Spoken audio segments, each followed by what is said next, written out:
이에 내가 말하되 슬프도소이다. 주 여호와여 보시옵소서. 선지자들이 그들에게 이르기를 너희가 칼을 보지 아니하겠고 기근은 너희에게 이르지 아니할 것이라. 내가 이곳에서 너희에게 확실한 평강을 주리라 하나이다. 여호와께서 내게 이르시되 선지자들이 내 이름으로 거짓 예언을 하도다. 나는 그들을 보내지 아니하였고 그들에게 명령하거나 이르지 아니하였거늘 그들이 거짓 계시와 점술과 헛된 것과 자기 마음의 거짓으로 너희에게 예언하는도다. 그러므로 내가 보내지 아니하였어도 내 이름으로 예언하여 이르기를 칼과 기근이 이 땅에 이르지 아니하리라 하는 선지자들에 대하여 여호와께서 이와 같이 말씀하셨노라. 그 선지자들은 칼과 기근에 멸망할 것이요 그들의 예언을 받은 백성은 기근과 칼로 말미암아 예루살렘 거리에 던짐을 당할 것인즉 그들을 장사할 자가 없을 것이요 그들의 아내와 아들과 딸이 그렇게 되리니 이는 내가 그들의 악을 그 위에 부음이니라. 너는 이 말로 그들에게 이르라.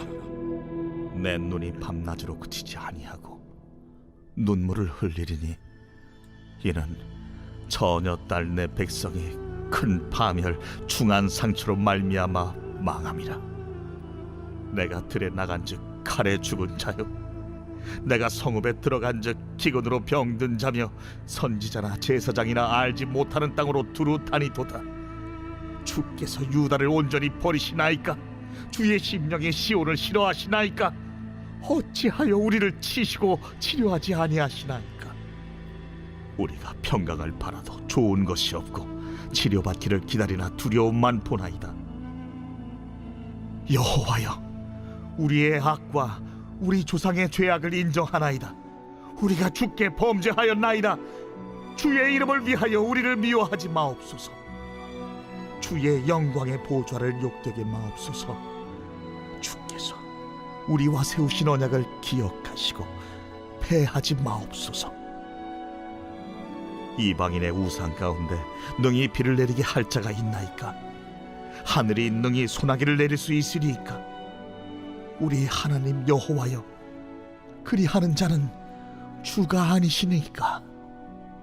그러므로 우리가 주를 앙망하옵는 것은 주께서 이 모든 것을 만드셨음이니이다 하니라.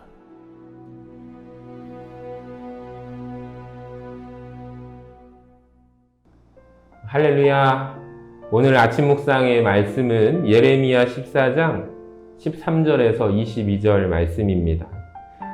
지난 2009년도에 좀 오래된 자료인데요. 우리나라에 존재하는 이단의 숫자가 약 500개가 된다고 예장 합신교단에서 발표한 적이 있습니다.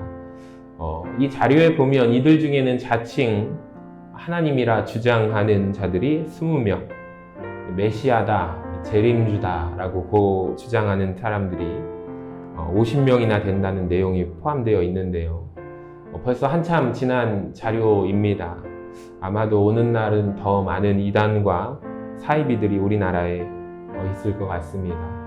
과거에는 숨어 있었는데 은밀하게 집회를 했었는데 이제는 온라인과 거리에서 이제 드러내놓고 버젓이 포교 활동을 하는 상황입니다.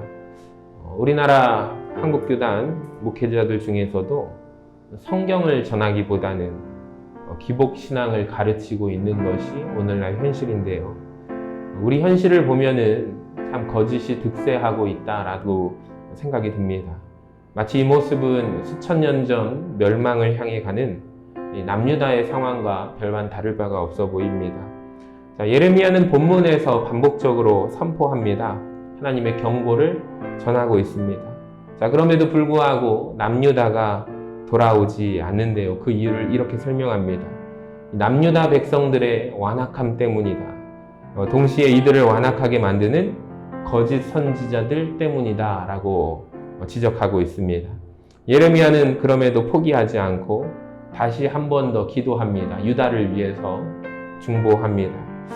하나님께서는 예레미야에게 심판을 두고 있는 이 남유다를 위해서 기도하지 말라 명령하신 바가 있었습니다. 오늘 본문에 보면 예레미야는 남유다의 완악함은 거짓 선지자들 때문이다 라고 하나님께 설명하고 눈물로 기도하는데요. 하나님께서는 참 선지자 예레미야의 기도를 통해서 유다에 대한 심판과 멸망을 말씀하시는데, 하나님께서 보내시지 않은 거짓 선지자들이 있는데 절대로 그들은 예루살렘과 유다 땅에 전쟁과 기근이 생기지 않을 것이다, 평안의 시대가 계속될 것이다 라고 거짓 예언과 거짓 복음을 전하고 있었습니다. 자, 백성들 귀에 어떤 말씀이 더 달콤할까요? 참 선지자인 예레미야의 말씀보다 거짓 선지자, 지금은 평안의 때다, 전쟁과 기근은 없다 라고 말하고 있는 달콤한 유혹에 넘어가게 됩니다. 그래서 그들은 계속해서 우상을 섬기고 돌이키지 않고 범죄하는 모습을 바라보게 되는데요. 거짓 선지자들의 거짓 예언으로 인해서 유다가 완악해졌다고 하나님께 호소한 예레미야는 다시금 눈물로 하나님 앞에 은혜를 간구하고 있습니다. 예레미야는 유다와 맺은 언약을 하나님께서 기억해달라 눈물로 호소합니다. 자, 비록 유다가 먼저 언약을 깨트리고 범죄하였지만 유다를 용서해달라 하나님 앞에 눈물로 호소합니다. 여러분, 오늘도 이 시대 가운데 우리가 살아갑니다. 많은 이단들이, 거짓 이단들이 거짓 선지자 노릇을 하고 있다는 것을 우리는 분별해야 할 줄로 믿습니다. 자칭 그리스도라 부르고 성도들을 미혹합니다. 이단들은 마치 광명의 천사처럼 가장하여 교회에 파고듭니다. 성도들을 멸망으로 이끌어가는데요. 여러분, 이러한 현실 속에서 우리는 어떻게 해야 합니까? 예레미야처럼 하나님께서 우리를 이단의 거짓말로부터 보호하여 주시고 지켜주시기를 간구하고 기도해야 할 것입니다. 그래서 우리는 바른 신앙을 지켜가야 하는데요. 자, 이때 저는 이렇게 생각합니다. 여러분, 혼란스러운 이때 우리는 어디로 돌아가야 하는가? 성경으로, 오직 성경으로 돌아가야 합니다. 기적과 이적이 하나님의 능력을 경험하는 일이 될 수 있지만 이적을 행하는 자들이 하나님의 자리에서 하나님을 내려오게 만들고 자기가 그 자리에 올라갑니다. 여러분, 이적을 행하는 자들이 진리의 말씀을 선언하지 않는다면 그들은 마치 무당과 다를 바가 없습니다. 기복적인 복, 그 말씀만을 선포하고 거짓 선지자들처럼 달콤한 귀에 듣기 좋은 말씀만 전하는 목회자도 경계해야 합니다. 평안만 있을 것이다. 지금 이 시대는 평안하다. 위기가 없다. 여러분, 위기 속에 남유다의 거짓 선지자들과 같은 자들인데요. 그러니까 우리는 경계해야 할 것이 진리를 분별할 줄 알아야 합니다. 기복신앙을 전하는 설교자를 멀리해야 합니다. 이단을 대적하고 그들을 물리치기 위해서 우리는 오직 성경으로 돌아가야 합니다. 말씀을 듣고 보고 읽고 암송하셔야 합니다. 내 말씀으로 만들어야 합니다. 그 말씀을 통해서 우리의 심령이 전심으로 통회해야 합니다. 말씀을 통해서 내가 새롭게 됨을 경험해야 합니다. 하나님의 사랑을 내가 깊이 묵상하고 깨달을 때, 내 삶이 변화될 때 복음이 우리를 자유롭게 하였다고 선언할 수 있는데요. 오늘 성경 말씀에 보면 이런 말씀이 있습니다. 마태복음 7장 17절에 예수님께서 좋은 나무인지 나쁜 나무인지 그 열매를 보면 안다라고 말씀하십니다. 참 복음을 선포하는지 거짓 복음을 선포하는지 그들의 삶의 열매를 보면 알 수 있습니다. 또한 지금 우리가 참 복음을 믿고 따르는지 거짓 복음을 믿고 따르는지 우리의 삶의 열매를 통해서도 알 수가 있는데요. 참 복음을 믿고 따르는 성도는 세상 무엇보다 하나님을 사랑하고 이웃을 내 몸과 같이 사랑하는 사람입니다.